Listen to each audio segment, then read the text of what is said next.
Hey YouTube and Facebook fans. I see a lot of preppers and survivalist people do knife reviews on these knives that they got. A lot of them big 7-9 inch blades. They always talk about how thick they are, and it's always so clever how they could baton a log with one. And I guess that's okay. But I'll tell you a little bit about this knife. It's a gerber.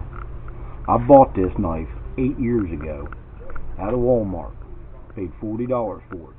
At the time I bought it, it was the most expensive knife I'd ever bought. I don't have a lot of knives, but I'm a big hunter, and a friend of mine, me and him started going around the East Coast doing wild boar hunts, and I knew I needed a decent knife that I could skin and gut hogs with. So I go to Walmart looking for one. Back in those days, Walmart had a really good selection of knives. They had the glass cases. They had all kinds of knives. Today, you go up there and they got like 4 kinds hanging on a hook somewhere, you know. And I don't know much about knives, and I knew Gerber was a good name. And I bought it. It was $40. I brought it home, and I was examining it, and I was really pleased to see that it was made in America. This thing is deadly sharp. When I bought it and I checked it out at Walmart, it was so sharp it literally scared me. I immediately put it back in the case, and it stayed there because I was scared to touch it. That's how sharp it was.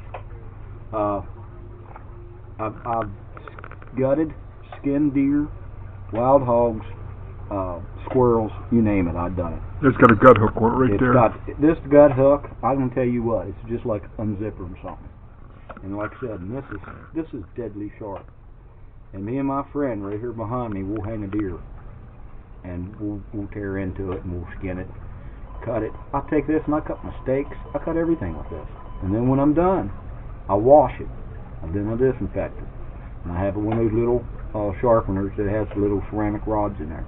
I run this through there like 10 times, and that edge goes right back on it. It's for $40. Like I said, that's been a long time ago. I don't even know if they still make this type of knife. Does it say what kind of steel it's made out of on there? No, I don't know. It don't even say stainless steel or wow. It's definitely got some kind of coating right here. And a lot towards the light there, make it right there is good. A lot of other people always talk about something being full tang. Right. Well, obviously you can't tell if that's full tang. I suspect that it does come back here I a would lot. say. And I'm not really sure that you could baton with it. But if I was surviving and I only had one knife, because believe me, I could break a branch off and burn it. I don't have to worry about the batoning. And I needed one knife that I could skin animals with. This is the knife that I want. And it's nice and light, so it's easy to carry. I love it. I mean, the case, I've had this case muddy, soaking wet, covered with blood.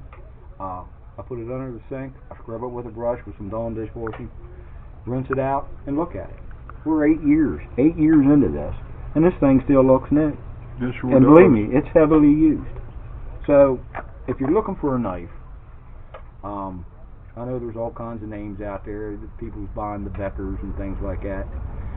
Look back at Gerber, because I really don't know what they got. Though I did buy a Gerber skinning knife, and I was really upset that after I'd purchased it and got home, that right there it said it was made in Taiwan. So I'm not sure if they're even still making their stuff in America.